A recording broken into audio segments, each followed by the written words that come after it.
Okay, everyone, I finished up. Everything's put back together. Looks nice. So I just want to go over all the tools that I used so that you can have everything. You don't have to go back to the store 4 times like I did for random stuff. Okay, so I have this. This is just a Ryobi multi-pack. And I'm sorry, I'm really rough on my things and on my phone. And I guess I've cracked, like, the part of my phone case that is on the camera. So it looks weird, like a angel's halo. All right, so for this set, I used the drill bits. I have another nice drill bit here that's not part of it, but I used this to drill into the hatch and the back of the car. Some people go through a rubber grommet that you'll see, or a rubber tube that Honda has other wires going through. I tried using my fish tape. I tried using a hanger. I tried using soapy water to get those wires to come through, but I could not do it. So I made my own holes, and I found out that was fine. So good. So I used screw or a drill bit, and then I used a spade bit to make it wider because you want it wide enough for this automotive tubing to fit through it. So this is a 5/8 or 3/8 inch. So get a drill bit if you're gonna do the drilling method, and drill those holes. And then out of here, I don't know if I really used much else. I might have used this to get a nut off or a bolt off, whatever they're called. So beyond that, I've got my drills. This is my impact drill, so I used that to help drill that hole in the back because it's way more powerful than your regular like household drill. But I used both. You know, you'll work it. What else I used tools wise? Pliers for different things. I used this. Now these aren't the right size for any of the wire that we're using. This is for my interior electrical stuff, but I did use the snips here to cut my zip ties. So just something that can clip the ends of your zip ties off. That's just cutters. A screwdriver. Now I'll mention this. I have broken a lot of screwdrivers. I do a lot of DIY stuff, and I got this screwdriver on a whim at like the auto parts store. And don't use these because they have the bits that come out, and they come out pretty easily. And then they'll fall into places, and then you have to go find them. So don't use these. Use like an actual screwdriver, or use multiple. You're gonna need a flathead. You're gonna need a Phillips, and that's about it. So grab 2 different screwdrivers. Don't use one of these. So for doing the wires, I went to Harbor Freight and I got this. It is a 4-way wire crimper and stripper tool. I didn't use any of these on the right. It just came with it. This was only $4.99, so I just grabbed the kit. But it has the crimpers for the 18 to 22 gauge, or 22 to 18, however you want to read that, which you'll need at the very top. And then it has the wire strippers here, and it has the 20 to 22 gauge at the very bottom that you'll need. And there'll be videos of how to do all that stuff. So one of these, and you can get it at an automotive parts store. You can get it at Harbor Freight.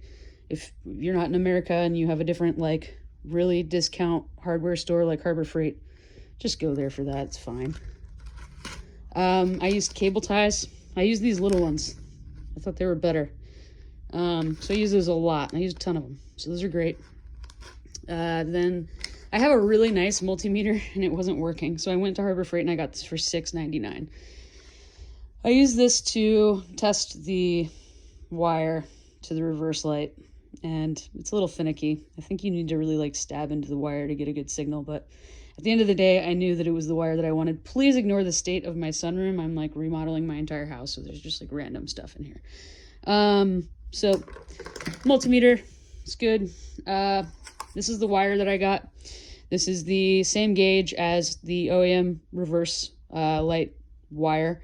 It's 18 gauge. I just grabbed the smallest spool that they had, and it's 40 feet, so it wasn't very expensive. So you'll get that. You'll have a bunch left over, so you can do other projects.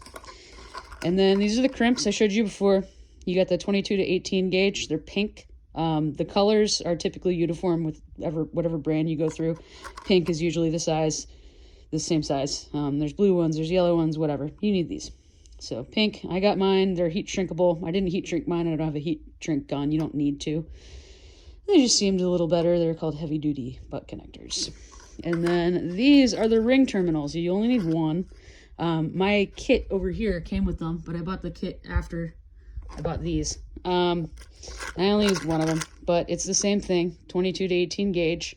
You use one to ground that one black wire to the chassis on your back hatch. This automotive tubing, it's a 3/8 inch by 10 feet. It's plastic. They're all pretty much the same. They have a slit running down the middle, so you can put wires in there pretty easily. In my video, I hadn't finished like taping this off, but you always want to like run a round of duct tape around here once you're finished and you're cleaning everything up and making it look nice. They have this at the Advanced Auto Parts. It's like $7. Harbor Freight, it's like $1.99. So go to Harbor Freight if you have one, if you're lucky enough to have one, and just get a lot of that stuff here. There. A knife. You're gonna need a knife for different things, so just have a knife. You won't use it a lot, but it'll come in handy to have. And then I ran out of electrical tape, so I put this here so I wouldn't forget. You're gonna need a whole thing of electrical tape. You use it for various stuff. I use it for my fish tape. I use it to just button things up. So you'll need some electrical tape, black electrical tape. And then the fish tape. So fish tape, if you don't know what it is, it's a way of making a kind of a path for your wire. And then you will, on the end of it, you will tape your wire onto it. So your wire will come in onto one end, and then you'll have this here. I usually like to run them in parallel for a bit and then tape it up. And then you can pull the other end of this and snake that wire through, and you'll use that a lot. Before I got that, I had, I have a spool of wire for doing electrical in my house. So I cut off a little piece here, and I used that for a few things. Obviously, it's got like tape on it.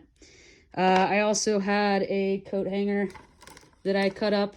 I don't know where I put it, but there, it's on the ground. Just a metal coat hanger. And I used that to fish a few things. So you'll kind of decide what works best for each thing that you're doing and go from there. The fishing the wires is probably the most frustrating part. And then what else? I think that's pretty much it.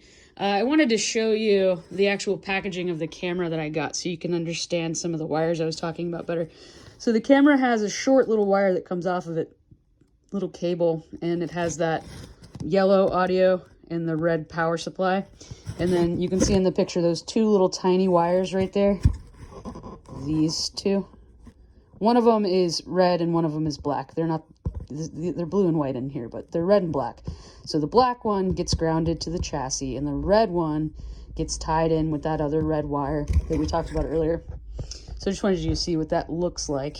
I don't think that there's anything else that I used. I will say having some all-purpose cleaner and maybe some 303 aerospace protectant to clean as you go when you're putting everything back. Just clean everything nicely in a vacuum, because you'll be able to get into nooks and crannies that you don't normally have access to. Another thing I'll mention is when you're putting everything back, putting the panels back is a lot harder than putting them back on. It's pretty time consuming, but you will get it. Just keep working on it. Remember that there is an opposite side of the car that's all put together, so you can always reference that. And one thing to look out for is on certain panels, they run in parallel with a seal, and you want that panel under the seal. And so you'll have to work your fingers under that seal to make sure you can pull it over the panel. You don't want those seals under the panels. So that's something to look out for. Another thing to look out for is when you're putting that center console panel, the one that has your HVAC controls on it, there are two clips in the back that you need to clip back in. And I realized I forgot to clip those in, and then my turn signals didn't work. And so you clip those back in, you good, you got HVAC, and you have your turn signals. Great. For the other video, I will include a link to the LED lights that I got and the model number of those. That's the second video though. But I don't think you really need anything else. It takes a while to put it back together. If you have the time, make a day of it so you can like clean really thoroughly. But if you have any questions, let me know. Good luck.